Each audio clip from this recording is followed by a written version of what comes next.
장사된 지 사흘 만에 죽은 자 가운데서 다시 살아나셨으며 하늘에 오르시어 전능하신 아버지 하나님 우편에 앉아 계시다가 거기로부터 살아있는 자와 죽은 자를 심판하러 오십니다. 나는 성령을 믿으며 거룩한 공교회와 성도의 교제와 죄를 용서받는 것과 몸의 부활과 영생을 믿습니다. 아멘. 아버지 감사합니다. 이 시간도 우리와 함께 하시며 주님을 높이며 주님 앞에 나올 수 있는 은혜 주셨으니 감사합니다. 사나 죽으나 우리는 주님의 것입니다. 주님께서 피로 사신 주님의 생명이며 주님과 함께 가는 주님의 자녀이며 주님의 신부들입니다. 아버지 하나님, 날마다 더 거룩하게 하시며 날마다 더 주님 안에 거하게 하시고 오직 믿음으로 이때에 하나님만으로 기뻐하며 주님만으로 소망으로 삼는 저희들 모두 되게 하여 주시옵소서. 어떤 것에도 흔들리지 않게 하시며 우리의 마땅한 본분은 하나님을 경외하며 하나님께 예배드리는 것입니다. 사람을 두려워하지 않게 하시며 이 땅의 그 어떤 것도 두려워하지 않게 하시며 우리의 삶의 주관자이신 하나님만을 바라보며 기뻐하며 감사하며 찬양하며 더욱더 주님을 높일 수 있는 저희들 되게 하여 주시옵소서. 우리 안에 오신 예수 그리스도시여 더욱더 저희들을 온전하게 하시며 우리가 어떤 어려움 속에서도 주님의 주시는 평강의 복을 누릴 수 있는 저희들 모두 되게 하여 주시옵소서. 이 시간에도 말씀 가운데 함께 하여 주시며 성령 하나님 친히 인도하여 주시고 하나님께서 친히 말씀하여 주시옵소서. 주님께서 함께하여 주셔서 아버지 이 시간에 주시는 말씀을 통하여 우리가 하늘의 지혜를 얻게 하여 주시며 하나님께서 주시는 놀라운 은총의 시간 되게 하여 주시옵소서. 감사와 영광 모두 다 주께 올려드리오며 사랑이 많으신 예수 그리스도의 이름으로 간절히 기도드렸습니다. 아멘. 네. 이단에 대해서 우리 말씀 나누고 있는데요. 계속 이어서 하시겠습니다. 신천지에 대해서 우리 말씀 봅시다.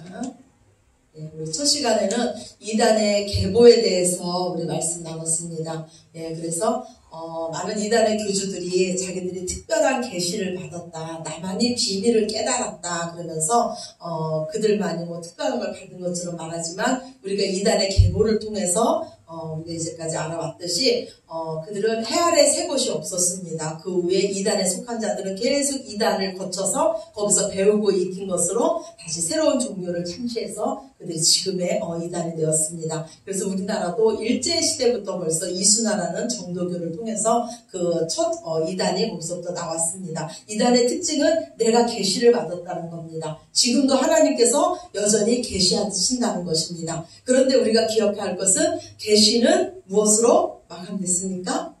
성경 66권으로 계시는 끝났습니다. 지금도 하나님께서 우리에게 계시를 내려주신다면 우리는 구원받을 수가 없습니다. 여전히 지금도 하나님께서 너 무엇을 해야지 구원받는다면 성경 외에 하나님께서 우리에게 그 무언가를 요구하신다면 우리는 여전히 불안한 것입니다. 오늘 내가 하나님의 말씀 안에 서 있어도 내일 특별한 계시를 하나님께서 또 내려주신다면 우리가 그거를 지켜야만 구원을 받기 때문에 그런 계시는 없습니다. 그래서 우리 하나님께서 성경을 통해서 말씀하시기를 하늘에서 온 천사라도 하나님께서 말씀하신 복음 외에 다른 것을 전하면 저주를 받을 것이라고 성경에 분명히 기록해 놓고 있습니다. 네, 그래서 우리 이만희에 대해서 신천지에 대해서 한번 봅시다. 예.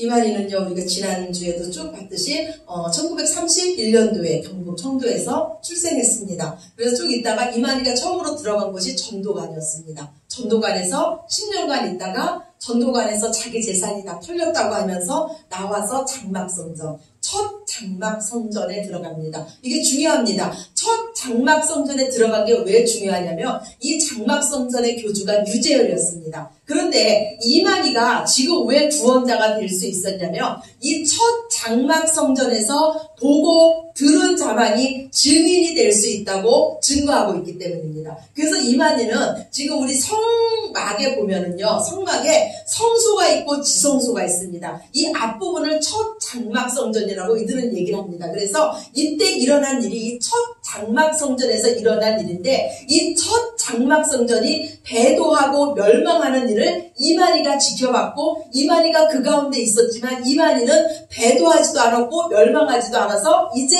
구원자로 왔다고 주장하는 것입니다. 그래서 이만희가 어디서 이겼느냐? 그 첫 장막 성전에서 모두 다 배도하고 멸망하며 넘어지는 가운데서 이만희는 이긴 자로서 나왔다. 그래서 바로 이만희를 이긴 자라고 하는 것입니다. 그래서 우리 신천지 그 창립일이 원래는 1980년 9월 14일이라 그랬죠. 이때 그 이사교회, 첫 장막 성전이 이사교회로 넘어간 장로교로 간판이 바뀌어난 날입니다. 그래서 이 날이 80년 9월 14일 날이 멸망자가 선 날이에요. 그런데 이 이만희는 원래는 80년 3월 14일이 신천지 창립일이었어요. 쭉 이렇게 보면은 이만희가 전도관에서 나와서 장막성전에 들어갑니다. 그런데 유재열이가 1969년 11월 1일 날 시한부 종말론을 주장해요. 근데 69년 11월 1일 날 지구는 멸망하지 않았습니다. 그걸 보고 이만희가 첫 장막성전에 나오죠. 그리고 고향으로 내려갔다가 1978년도에 그 이단에 같이 있던 백만봉이 재창조교회를 다시 설립을 합니다. 그래서 이만희가 여기에 들어가요. 그런데 이 재창조교회도 80년 3월 13일 날 지구가 멸망한다는 시한부 종말론을 또 주장을 합니다. 근데 이게 불발로 되자 이만희가 80년 3월 14일 날 그 다음 날 거기서 나온 사람들과 같이 신천지 첫 예배를 드립니다. 그런데 신천지는 지금도 신천지 창립일을 84년 3월 14일이라고 주장하고 있어요. 왜 그러냐면 80년 9월 14일 날 그 첫 장막성전이 장로교로 넘어갑니다. 그래서 이 멸망한 날로부터 3년 6개월이 지난 후에 구원자가 온다는 그 성경 말씀에 의거해서 신천지 창립일을 84년 3월 14일로 주장하고 이때부터 구원자가 와서 구원받는 자 14만 4천 명을 모아서 14만 4천 명이 3년 6개월이 지난 후에 영생에 이른다고 해서 이 신천지도 87년 9월 14일 날 시한부 종말론을 주장했습니다. 근데 이것도 역시 불발로 돌아갔죠. 그래서 지금 신천지가 주장하는 거는 시한부 종말론을 주장하지 않아요. 그럼 신천지는 무너지기 때문에 신천지가 주장하는 것은 조건부 종말론을 주장하고 있습니다. 즉 14만 4천 명이 차면 지구가 종말할 것이고 신인 합인이 일어나서 영생에 이를 것이다. 이렇게 주장하고 있습니다. 근데 지금 14만 4천이 넘었죠. 그랬더니 신천지에서는 뭐라 그럽니까? 이마에 입 맞은 자만이 14만 4천 명이다. 근데 누가 입 맞았는지는 모르죠, 아무도. 오직 이만희 한 명만 확실하게 입 맞은 자입니다. 그래서 언제 14만 4천이 찰지 몰라요. 그래서 우리가 이만희에 대해서 그들은 이만희를 신격하고 있어요. 하나님으로 보고 있습니다. 사도 요한경 목자라고 그랬고 이만희가 보혜사 성령님이라고 그러고 재림예수 하나님이라고 주장을 하고 있습니다. 그래서 우리가 첫 번째 본 거는요. 사도 요한경 목자였어요. 약속의 목자다. 2000년 전에 요한계시록을 기록한 사도 요한이 그 약속했던 목자가 바로 이만희라는 거예요. 그리고 이만희가 바로 증인이라고 해요. 왜 증인이라 그러냐면 첫 장막 성전에서 있었던 일을 말하려면 그 장막 성전에 있었던 자만이 보고 들은 자만이 증인이 될 수 있다. 그래서 이만희가 증인이라 그럽니다. 그리고 이만희는 거기서 배도하거나 멸망하지 않고 나왔다. 이긴 자로 나왔다. 청지기 교육원과 그 안수받은 목사들 이들 가운데서 이만희는 거기서 선수하지 않았고 이긴 자로 나왔다. 7머리 10뿔과 함께 싸워서 이겼다고 그럽니다. 그런데 성경에서 이 요한계시록에서 7머리 10뿔은 누구라 그랬습니까? 예, 권력자. 7머리 하면 뭐 누구라 그랬습니까? 예, 로마라 그랬죠. 로마가 7산, 7머리 하면은 그 당시 사람들은 로마를 딱 기억하는 거죠.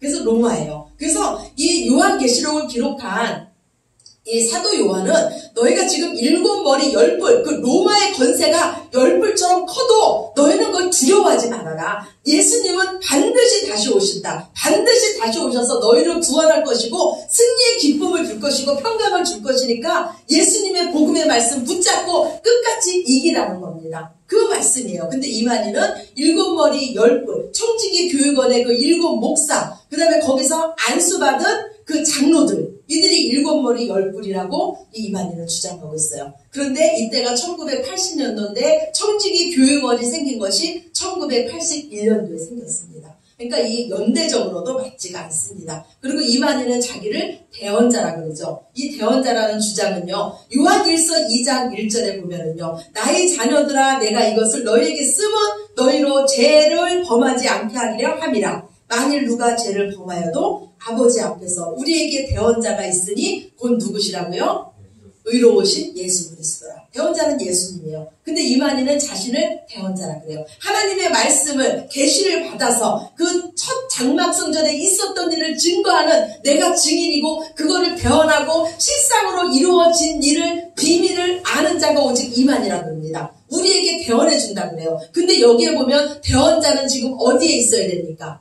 아버지 앞에서, 하나님 앞에 있어야 돼요. 이만희가 정말 대언자라면 우리 앞에 있으면 안 돼요. 하나님 앞에서 뭐를 하는 대언자냐면, 하나님, 저자가 지금도 죄를 범했지만 내가 십자가에 죽은 그 죄를 내가 계속해서 십자가에 죽은 그 공로를 보시고 저자의 죄를 용서해 주십시오. 십자가 아래에 있는 자입니다. 내 안에 있는 자입니다 하면서 우리의 죄를 위해서 대언자가 필요한 거예요. 오늘 그러잖아요. 너희로 죄를 범하게 하지 않게 함이라. 만일 누가 죄를 범하여도 아버지 앞에, 우리에게 아버지 앞에 있는 대언자가 있으니 곧 예수 그리스도라고 말씀하고 있습니다. 그러니까 화살표가 거꾸로 됐죠. 이만희가 말하는 대언자는 하나님의 그 계시의 말씀을 받아서 우리에게 전하는데, 예수님께서 말씀하시는 대언자는 우리의 죄를 가지고 하나님 앞에 서 계신 대언자십니다. 우리의 대언자는요, 예수님밖에 될 수가 없습니다. 오직 죄가 없으시고 의로우시고 저와 여러분을 위해서 십자가에서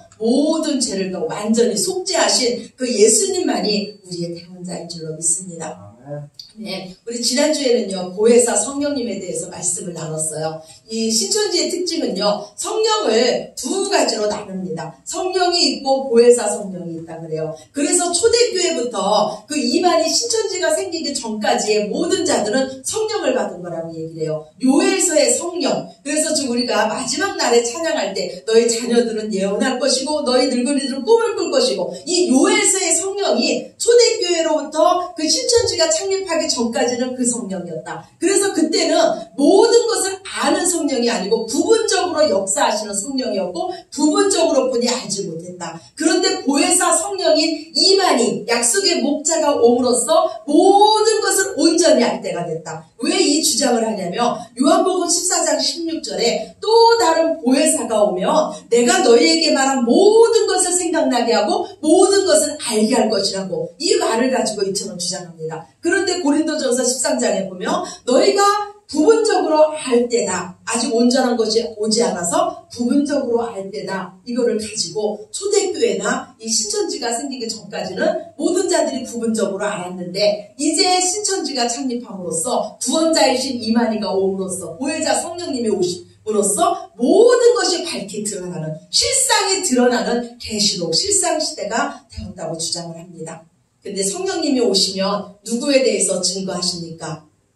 오직 예수님입니다. 그래서 요한복음 15장 26절에 보면 그가 오면 나를 증거할 거라 그래요. 이 보혜사 성령이 오면 뭐 첫 장막 성전의 유재열, 오평호, 멸망자 이런 거 증거하는 게 아니고 예수 그리스도가 구원자라는 거 성령님이 증거합니다. 그래서 그 성령님이 우리 안에 오시면 우리도 누구를 증거하냐면 예수님의 증인이 되는 거예요. 사도행전 1장 8절에 너희에게 성령이 오면 너희가 내 증인이 될 것이라고 예수님 약속해 주셨습니다. 그리고 에베소서 4장 4절 말씀에 성령은 그냥 성령님이 계시고 보혜사 성령님이 계셔서 나눠지는 두 분의 성령님이 아니고 성령님은 한 분이시라고 분명히 기록하고 있습니다. 네, 오늘은요 이만희를 신격화시킵니다. 이만희가 바로 재림 예수라 그래요. 예수님이 다시 오셨다 그럽니다. 계시록 1장 7절 말씀 우리 함께 보시겠습니다. 시작. 볼지어다 그가 구름을 타고 오시리라. 각 사람의 눈이 그를 보겠고 그를 찌른 자들도 볼 것이요 땅에 있는 모든 족속이 그로 말미암아 애곡하리니 그러하리라. 아멘. 아멘. 예수님께서 다시 오신다 그랬어요. 근데 어떻게 오신답니까? 예, 구름 타고 오신대요. 예수님께서 다시 오실 때 구름 타고 오신대요. 그런데 이 땅에 많은 재림주들이 있어요. 하나님의 교회 안상홍도 재림주예요. 그렇지 않습니까? 이만희도 재림주예요. 근데 그들이 해결해야 할 문제가 하나 있어요. 구름 타고 안 왔잖아요. 분명히 분명히 볼지어다 그가 구름 타고 올 것이라 그랬는데 구름 타고 안 왔어요. 그러니까 이 구름 문제를 해결해야 돼요. 본인들이 재림주가 되려면 구름 문제를 해결해야 돼요. 그래서 이 구름을 어떻게 하냐? 비유를 푸는 거예요. 야, 이게 구름이 진짜 구름이냐? 설마 예수님이 손오공처럼 둥둥둥 구름 타고 오시겠냐? 야, 그렇게 성경을 문자적으로 어리석게 기존 교회는 해석하고 있다. 참 어리석다. 이 구름은 진짜 구름이 아니다. 그러면서 여기서 비유를 풀죠. 비유를 푸는 거예요. 그런데 여기서 주목할 것은요, 이 구름 타고 오시라는 것은 예수님께서 올라가실 때 어떻게 올라가십니까? 사도행전 1장 8절입니다. 시작. 그들이 보는데 올려져 가시니 구름이 그를 가려 보이지 않게 하더라. 너희 가운데서 하늘로 올려지신 이 예수는 하늘로 가심을 본 그대로 오시리라 하였느니라. 아멘. 여기서요, 주 목적은 뭐냐면, 이 요한이 기록하기를 그가 구름을 타고 오시리라. 여기서요 진짜 중요하게 강조하는 것은요 구름이 아니에요. 그가 오신다는 거예요. 예수님이 다시 오신다는 거예요. 근데 예수님이 오시는데 어떻게 오시느냐? 너희가 예수님 승천하는 거 보지 않았냐? 너희가 본 그대로 온다는 거예요. 예수님께서 하늘로 올려져 가는데 구름이 예수님을 가려서 보이지 않았대요. 그래서 본 그대로 예수님이 다시 오신다는 걸 설명하기 위해서 똑같이 말하는 거예요. 계시록에서. 그래서 뭐예요? 그들이 보는데 올려져 갔대요. 보는데 올려져 갔대요. 그러니까 계시록에도 계속 뭐라 그럴까? 볼지어다. 그냥 재림주는 숨어서 안 오세요. 볼지어다 이래요. 다 너희가 보는데 올려져 가지 않았냐? 재림주 예수님이 오실 때도 다 보는데 올 것이다. 각 사람의 눈이 그를 어떻게 한대요? 본다고 말합니다. 그를 십자가에서 찌른 자도 그를 볼 것이라 그래요. 땅에 있는 모든 족속이 그를 볼 것이고 그를 말미암아 애곡할 것이라 그럽니다. 이게 얼마나 진실된 말씀이며 성경 말씀 뒤에 애곡하리니 그러하리라 아멘 이렇게 써 있습니다. 반드시 될 일이라는 거예요. 이게 무슨 말입니까? 재림주 예수님이 이 땅에 오실 때는요 심판주로 오십니다. 그렇기 때문에 애곡하는 자들이 있어요. 예수 그리스도 알지 못하는 자들은요 땅을 치며 애곡합니다. 더 이상 구원받을 기회가 없거든요. 더 이상 회개할 기회가 없거든요. 그래서 그로 말미암아 애곡하리니 그러하리라. 그럼 만약에 그들이 진짜 재림주라면 애곡하는 일이 나타나야 됩니다. 그렇지 않습니까? 이만희가 재림주라면 지금 구원자가 왔으니까 재림 예수가 왔으니까 땅을 치며 애곡하는 자들이 나와야 돼요. 그래서 여기서 구름이 중요한 게 아니에요. 너희가 본 그대로 예수님은 반드시 오신다는 겁니다. 그런데 재림주들은 자기를 재림주 만들려니까 이 구름 문제를 해결해야 되지 않습니까? 구름 타고 본인들이 안 왔거든요. 그렇기 때문에 이 비유풀이를 하기 시작을 합니다. 그러면서 뭐라고 말하냐면 첫 번째 오신 예수님, 신약의 예수님도 구름 타고 오셨다 그래요. 신약의 예수님도 구름 타고 오셨다. 구약에 다니엘서 7장 13절 구약에 나타난 그 예언은 신약의 예수님 시대에 다 성취됐다 그래요. 그리고 신약에서 예수님이 예언한 것은 이만희, 지금 이만희가 성취하고 있다 이렇게 말하고 있습니다. 그래서 구약에서 다니엘 7장 13절입니다. 시작. 내가 또 밤 환상 중에 보니 인자 같은 이가 하늘 구름을 타고 와서 옛적부터 항상 계신 이에게 나아가 그 앞으로 인도되네. 구약에서 그래요. 내가 또 밤 환상 중에 보니 인자 같은 이가 누구예요? 예수님이죠. 인자 같으니 우리 사람 몸에 오셨잖아요. 인자 같으니가 하늘 구름을 타고 와서 옛적부터 항상 계신 이 앞에 그 앞으로 나아간대요. 그러니까 구약의 예언이 예수님한테 드러났는데 성취됐는데 구름 타고 오신다 그러지 않았냐. 근데 초림 예수님이 신약의 예수님이 구름 타고 왔냐. 사람의 몸을 입고 오지 않았냐. 그러니까 구름은 이 둥둥 떠다니는 구름이 아니고 이 육체를 가리킨다. 사람의 몸을 입고 예수님이 오지 않았냐. 그래서 예수님도 한갓 사람이었는데 예수님이 세례받을 때 하나님의 영이 성령님이 예수님 안에 들어가서 예수님이 초림의 하나님이 되셨다 그래요. 그렇기 때문에 재림주도 구름 타고 오신다 그러지 않았냐. 그것도 구름을 타고 진짜로 오는 것이 아니라 사람의 몸을 입고 사람의 몸에 하나님의 성령님이 들어가서 재림주가 된다는 거예요.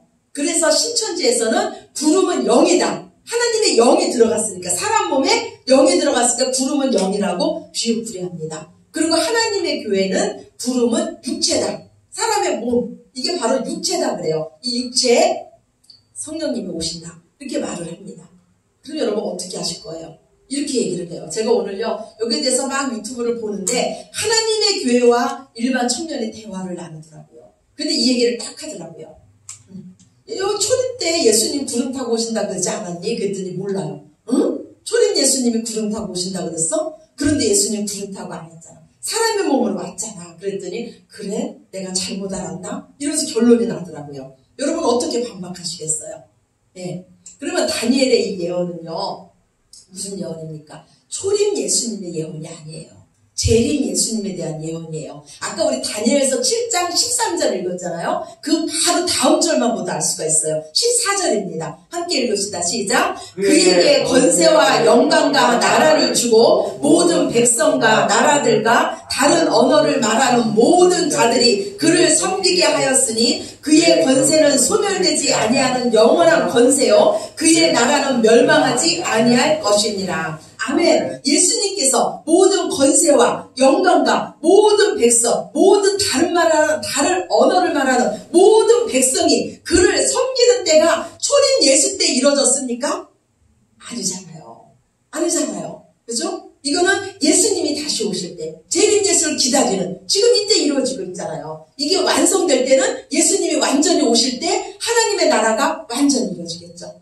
아멘이십니까? 아멘, 아멘. 이건 예수님의 구약의 예언이라 그래서 다 신약에 성취되는 게 아니에요. 그래서 엠마오로 가는 그 제자들에게 예수님이 나타나서 그러잖아요. 얘들아, 니 그렇게 모르니? 그리스도에 대해서 구약에 그렇게 나와 있지 않니? 거기에 보면 내가 고난받을 거 나와 있지 않니? 내가 다시 살아날 거 나와 있지 않니? 내가 다시 올 거 나와 있지 않니? 내가 동정녀로 올 거 나와 있지 않니? 구약에 대해서 나에 대해서 얼마나 많이 써있니? 너희가 구약에 대해서 그렇게 잘한다 그러면서 그리스도가 이 땅에 와서 고난받고 십자가에 당연히 죽어야 될 거 너희가 몰랐냐 이러잖아요. 구약에 대한 거는요, 그 초림 때 이루어질 것만 다 써있는 게 아니고 예수님 다시 오실 예수님에 대해서도 기록되어 있는 겁니다. 그래서 이 일이 언제 이루어졌습니까? 계시록 12장 10절입니다. 시작. 이제 우리 하나님의 구원과 능력과 나라와 또 그의 그리스도의 권세가 나타났으니 우리 형제들을 참소하던 자, 곧 우리 하나님 앞에서 밤낮 참소하던 자가 쫓겨났고 또 우리 형제들이 어린 양의 피와 자기들의 증언하는 말씀으로 그를 이겼으니. 아멘. 이때가 언제예요? 예수님의 십자가에서 이겼잖아요. 악한 마귀와 싸워서 예수님 십자가에서 우리가 이겼잖아요. 어린 양의 피로 이미 이겼잖아요. 이긴 후에 구원과 능력과 나라와 그리스도의 권세가 나타났습니다. 아멘. 이거는 신약의 초림 예수 때 이루어진 게 아닙니다. 그래서 이 다니엘서에서 구름 타고 인자 같은 이가 오시리라는 말씀은 재림 예수님 말씀하는 거예요. 다시 오실 예수님에 대한 말씀을 하고 있는 겁니다.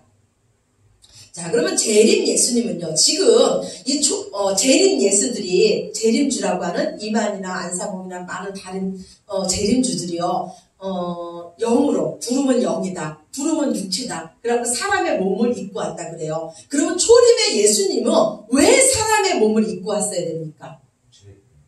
예? 예, 죄 때문에 어떻게 하기 위해서요?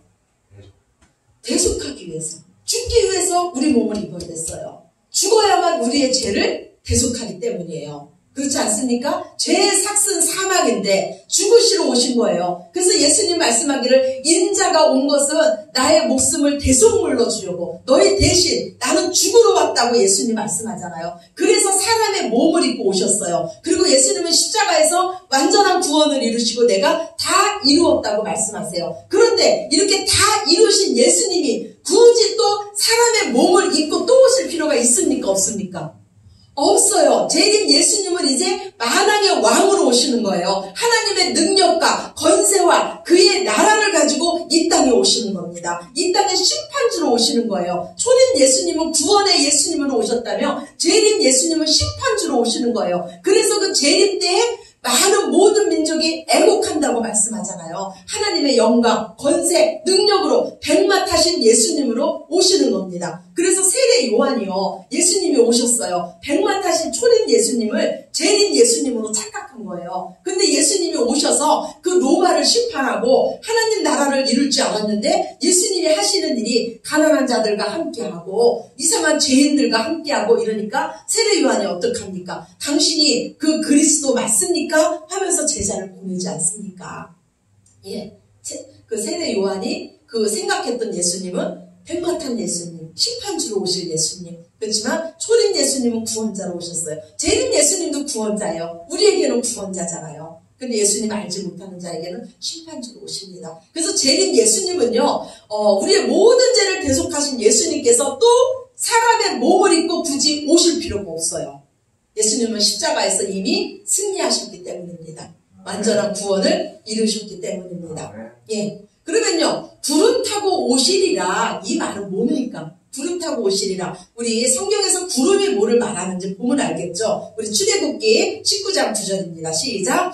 내가 빽빽한 구름 가운데 내게 임함은, 예, 모세에게 말하는 거예요. 하나님께서 어디에 임한대요? 구름 가운데서 내게 임했다고 말해요. 출애굽기 24장 16절입니다. 시작. 여호와의 영광이 신의 산 위에 머무르고 구름이 엿새 동안 산을 가리더니 일곱째 날에 여호와께서 구름 가운데서 모세를 부르시더라. 아멘. 여호와의 영광이 나타날 때 구름 가운데서 모세를 부르고 엿새 동안 구름이 산을 가른다 그래요. 그 다음에 출애굽기 34장 5절입니다. 시작. 여호와께서 구름 가운데서 강림하사. 예, 구름 가운데서 여호와께서 강림하신대요. 마태복음 예수님께서 변화산에서 몸이 변화하실 때도 말씀이에요. 마태복음 17장 5절입니다. 시작. 말할 때 호련히 빛난 구름이 그들을 덮음에 구름 속에서 소리가 나서 이르시되. 예, 예수께서 말하실 때 빛난 구름이 그들을 덮었다 그래요. 그럼 구름은 뭡니까? 하나님의 영광, 하나님의 임재, 하나님의 나타나심, 하나님의 능력, 이게 다 구름 가운데잖아요. 구름, 구약부터 이게 구름이에요. 그러면 예수님께서 구름 가운데 오신다는 건 뭡니까? 예수님께서 만왕의 왕으로 하나님의 영광 가운데 오신다는 거예요. 하나님의 능력을 가지고 오신다는 거예요. 하나님으로 오신다는 거예요. 하나님의 권세를 가지고 예수님은 구름 위에 오신다는 거예요. 아멘이십니까? 아멘, 아멘. 예, 계시록 1장 7절 말씀 우리 마지막으로 보시고 말씀 마치겠습니다. 시작. 볼지어다 그가 구름을 타고 오시리라. 각 사람의 눈이 그를 보겠고 그를 찌른 자들도 볼 것이요 땅에 있는 모든 족속이 그로 말미암아 애곡하리니 그러하리라. 아멘, 아멘. 예, 우리 그러면 이제 이단들이 혹시 구름 타고 오신다, 초림 예수님도 구름 타고 오셨다, 그럼 여러분들 말씀해 주실 수 있으시겠죠? 아멘이십니까? 아멘. 한번 정리를 해보세요. 여러분 이렇게 정리를 해보시고, 제가 이제 또 이거 이렇게 올라갑니다. 예, 유튜브에 올리고, 여러분들 거기 동영상에 올리면, 한 번 더 들으시면 더 정리가 되실 거예요. 분명히 이거 가지고 이단들을 공격해요. 근데 우리는 하나님의 말씀으로 넉넉히 이길 수 있습니다. 아멘, 아멘. 우리 기도드리겠습니다. 아버지, 감사합니다. 이 시간도 주님의 지혜로 함께하여 주셔서 감사합니다. 우리가 이 땅 어렵고 힘들지라도 하나님께서 함께 하시고 다시 오실 예수님 바라보며 우리가 소망 가운데 있습니다. 그리스도인으로 산다는 것이, 예수님의 신부로 산다는 것이 많은 것을 견디며 많은 것을 참으며 더 사랑하며 더 나눠주며, 아버지 하나님, 이 땅에서 정말로 우리의 자랑이 아무것도 없는 삶일 수도 있습니다. 그러나 우리가 이처럼 살 수 있는 것은 다시 오실 예수님이 계시기 때문입니다. 우리에게는 예수님이 계신 천국이 있기 때문입니다. 주님, 어떤 것에도 우리가 넘어가지 않게 하시며 어떤 미혹 가운데서도 하나님의 말씀으로 넉넉히 이길 수 있는 저희들 모두 되게 하여 주시옵소서. 아직도 이단 가운데 있는 많은 주의 자녀들 주께서 기억하여 주시며 속히 그들도 진리의 말씀을 분별하여서 주 앞에 온전히 설 수 있도록 주께서 인도하여 주시며 우리를 그 도구로 사용하여 주시옵소서. 이 시간도 함께 하신 주님의 은혜에 감사드리며 사랑이 많으신 예수님 이름으로 기도드렸습니다. 아멘. 하늘에 계신 우리 아버지여, 이름이 거룩히 여김을 받으시오며 나라의 임하옵시며 뜻이 하늘에서 이루어진 것 같이 땅에서도 이루어지리라. 오늘 우리에게 일용할 양식을 주옵시고 우리가 우리에게 죄 지은 자를 사하여 준 것 같이 우리 죄를 사하여 주옵시고 우리를 시험에 들게 하지 마옵시고 다만 악에서 구하옵소서. 나라와 권세와 영광이 아버지께 영원히 있사옵나이다. 아멘. 아멘. 우리 하나님께 영광을 드리겠습니다.